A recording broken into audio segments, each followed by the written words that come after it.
Mes frères bien-aimés, en commençant, laissez-moi vous redire ce matin la joie que j'éprouve en vous retrouvant chaque dimanche dans notre église, toujours aussi nombreux, autour de cet autel où Dieu lui-même se donne à entendre et à manger.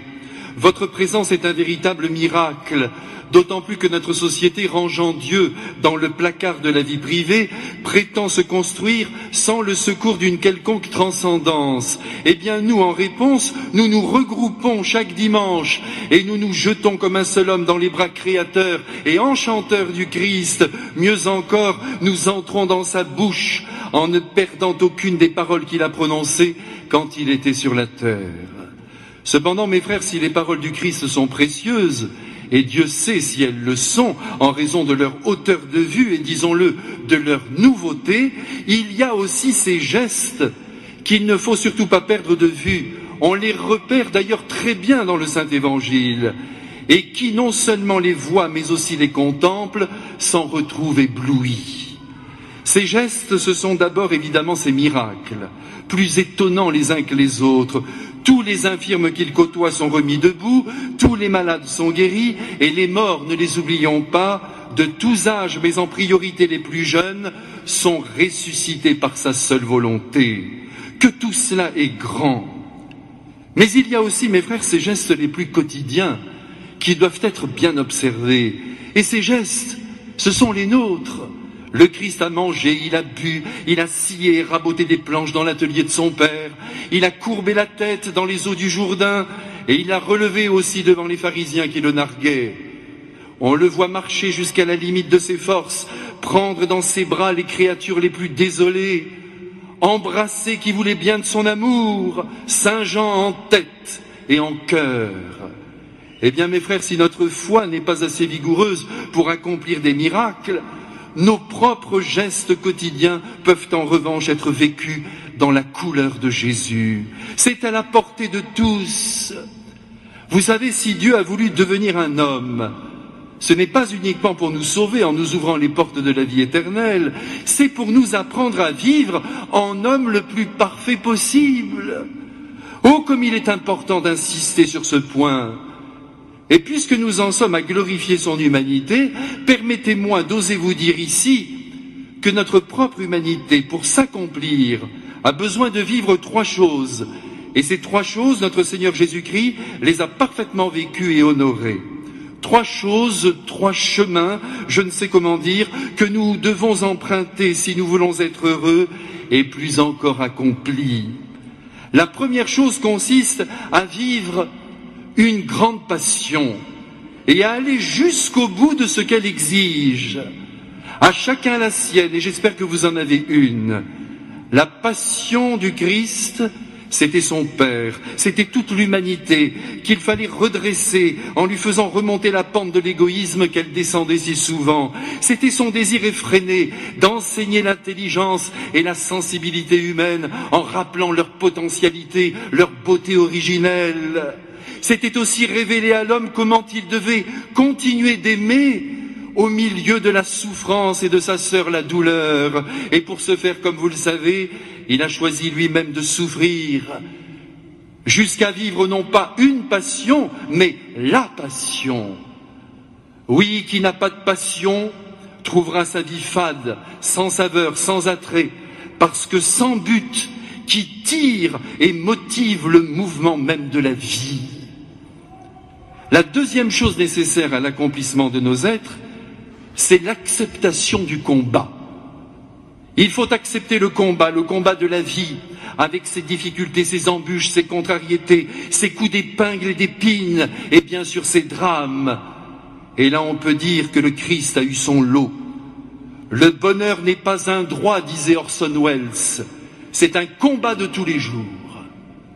Qui refuse le combat et rêve d'une vie linéaire sur fond musical, cuicui les petits oiseaux, ne s'accomplira pas en tant qu'homme. Il faut qu'il y ait de la bagarre, du défi, des enjeux à relever pour que l'énergie de l'homme se mette en branle et lui fasse donner le meilleur de lui-même. Et enfin, la troisième chose, la plus difficile que nous devons tous rejoindre, c'est de devenir un homme ordinaire, c'est-à-dire un homme qui ne cherche plus à surexister, à briller aux yeux des autres, à mentir sur lui-même, à jouer la grande comédie du paraître pour occuper une place de choix au milieu des autres. Ce qui n'empêche pas d'ailleurs de faire de grandes choses, mais humblement, sans vouloir prouver quoi que ce soit, sans rêvasser à je ne sais quel parfum de gloire dominatrice. Devenir un homme ordinaire, oui, c'est grand, mes frères, surtout si on le devient à la manière de Jésus, qui là encore sur ce point a été extra. Il n'y a pas d'autre mot, extraordinaire dans sa vie ordinaire. Vous vous rendez compte, il est même passé pour le fils du charpentier. Et il a laissé dire. Et voyez, ce qui est aussi stupéfiant, c'est que même quand il accomplissait des miracles, c'était avec un naturel achevé, je dirais presque l'air de rien, comme en passant. D'ailleurs, c'était souvent en cours de route. Un jour, Blaise Pascal a écrit cette pensée, et vous allez voir combien elle rejoint ce que je viens de vous dire. On s'imagine Platon et Aristote avec de grandes robes de pédants. Non, c'étaient des gens honnêtes, et comme les autres, riant avec leurs amis.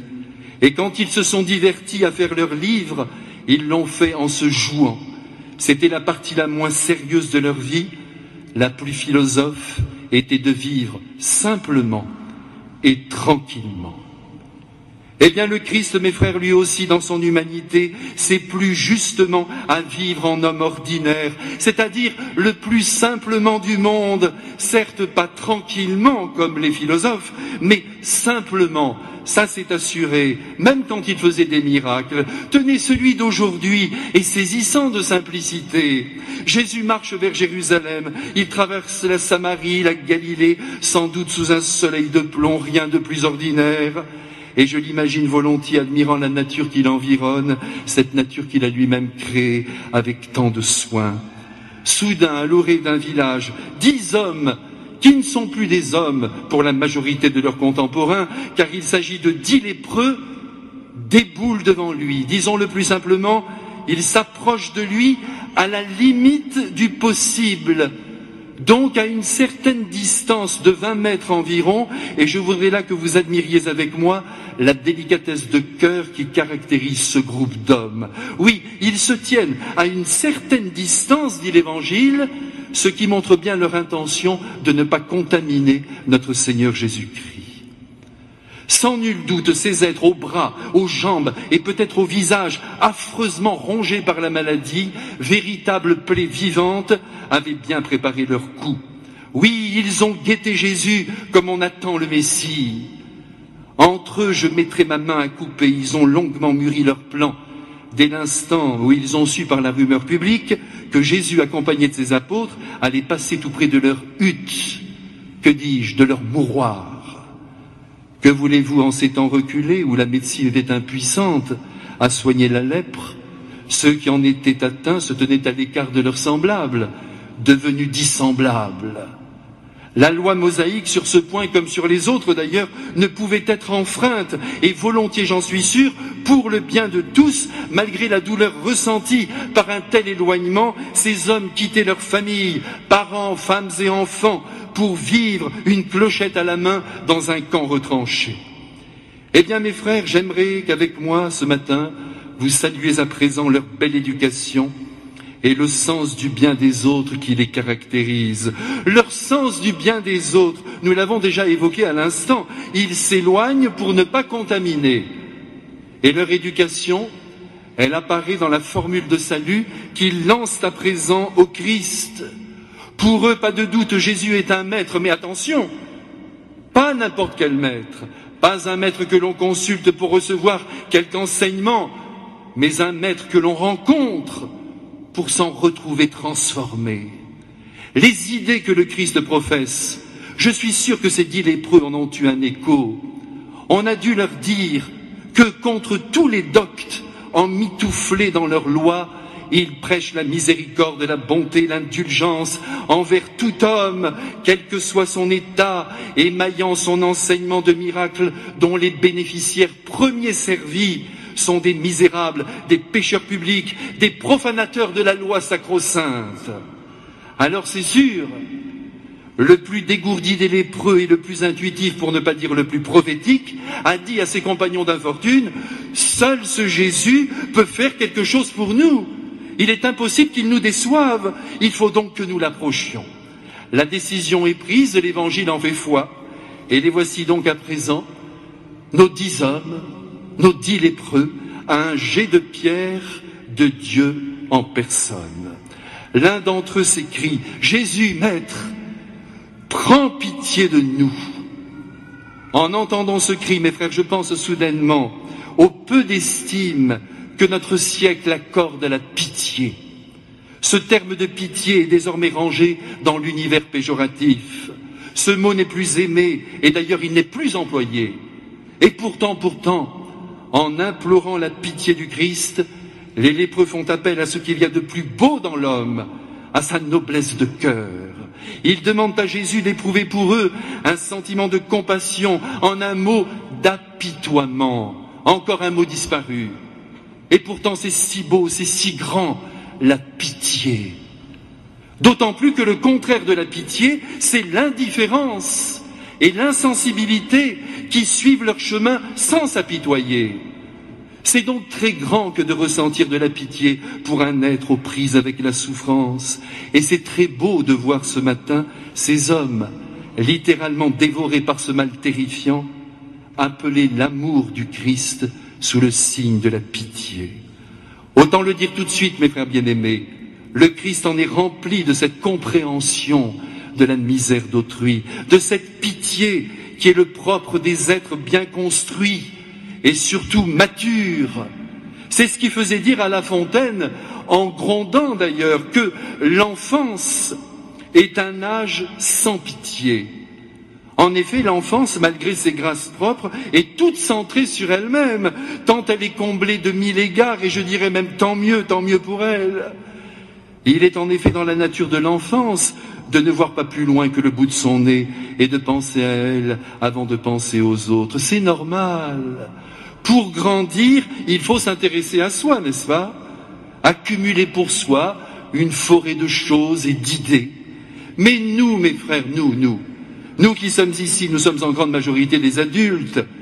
Et il est donc bon que nous nous redisions ce matin que la pitié doit jaillir de nos intelligences et de nos cœurs, comme il est bon aussi que nous osions, à la manière des lépreux, susciter la pitié des autres quand nos mots sont trop lourds à porter. Arrêtons de jouer les gros durs, les autonomes, les débrouillards, les suffisants, qui n'ont besoin de personne et surtout pas de la pitié des autres. C'est fou ce que nous pouvons devenir durs et stupides en vieillissant, alors qu'il faudrait s'attendrir en exigeant, oui, en exigeant un peu de compassion dans le regard, dans les paroles et dans les gestes de nos proches. Mais revenons à nos lépreux. Ils viennent donc de solliciter la pitié du Christ. Et celui-ci va répondre d'une manière inattendue, en nous étonnant encore. « Allez vous montrer au prêtre, leur dit-il. » Mais quelle surprise! Le Christ les renvoie vers les prêtres. Mais oui, mes frères, n'oublions pas qu'il est le sauveur de tous les hommes, y compris de tous les prêtres. Car les prêtres aussi ont besoin d'être sauvés. Croyez-moi.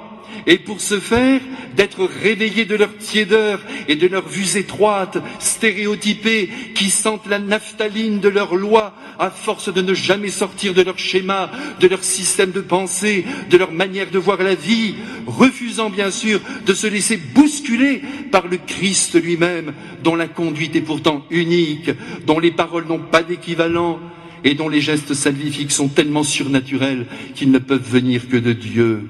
Mais il n'y a rien à faire quand on est de mauvaise foi et que de plus on est emmuré dans des certitudes infrangibles, on préfère mourir que de se rendre à l'évidence. Et c'est pourquoi Jésus dit « Allez vous montrer aux prêtres ». Voilà la consigne donnée aux lépreux qui, sans doute, ne comprennent pas cet ordre, mais qui tout de même obéissent sur le champ. Et c'est sur le chemin qui les conduit à leur paroisse, qu'ils découvrent ahuris comme des serpents qui perdraient leur peau, que la leur se renouvelait. Des bons, oui, des bons de joie. Ils sautent de joie, et comment pourrait-il en être autrement? Eux qui, depuis tant d'années, voyaient avec effroi leur corps se déliter. Les voici donc qui retrouvent le goût de la vie à mesure qu'elle revient en eux. Bien évidemment, mes frères, vous aurez noté avec moi dans cet épisode évangélique qu'il n'y eut de la part du Christ aucune intervention particulière pour provoquer la guérison. C'est tout de même incroyable. L'émission de sa seule pensée a suffi pour obtenir le miracle qui s'est réalisé chemin faisant.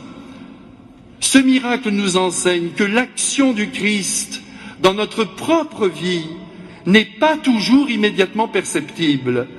Les lépreux sont partis en direction de la synagogue sans se douter qu'ils allaient être guéris en cours de route. Et soudainement, je le redis, ils ont découvert stupéfaits le lifting que le Christ venait d'opérer sur leur peau. Eh bien, mes frères, permettez-moi de vous rappeler qu'en principe, Jésus agit avec nous la plupart du temps de cette manière. Il nous exauce, il nous transforme, il nous recrée sans que nous nous rendions vraiment compte de son action. Certes, de temps en temps, il accomplit un miracle retentissant qui renverse les lois naturelles, mais habituellement, il se fait tellement discret qu'il donne même l'impression qu'il n'entend pas nos prières. Et puis tout à coup, en revenant sur nos pas, par la mémoire, on se rend compte que la grâce a été accordée et qu'au fond, il nous a fait un beau coup dans le dos. Ça, mes frères, c'est signé, c'est Jésus tout craché.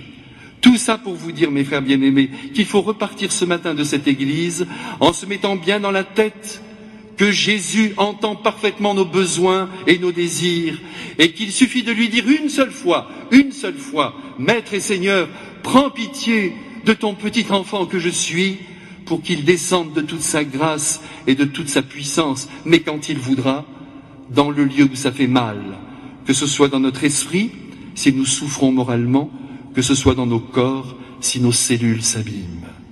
Mais encore faut-il bien sûr que nous ayons la foi. Une foi aussi ardente que celle de ces 10 lépreux qui guettèrent le passage de Jésus peut-être pendant des heures pour espérer de son amour, ne serait-ce qu'un seul regard. Aussi, mes frères, à la suite de cet évangile, permettez-moi de vous poser une seule question. Votre cœur est-il suffisamment humble pour appeler au secours la pitié de Dieu? Je l'espère. Sinon, je crains fort que la lèpre, sous toutes ses formes, lèpre de l'incroyance, lèpre de la maladie, lèpre de l'angoisse, lèpre des tourments intérieurs, lèpre de la culpabilité, lèpre de l'orgueil, lèpre de la vanité, lèpre de l'égoïsme, lèpre de la méchanceté, lèpre de la misère, je crains fort que toutes ces lèpres, et à chacun la sienne, collent à notre peau jusqu'à la fin de notre vie. Pitié, Seigneur, pitié. Mes frères, que ce cri est grand. Croyez-moi, et je sais que vous me croyez. Pitié, Seigneur, pitié. Ce cri déchaîne l'amour de Dieu. Poussez-le par pitié, comme on pousse une porte qui ouvrirait le paradis. Amen.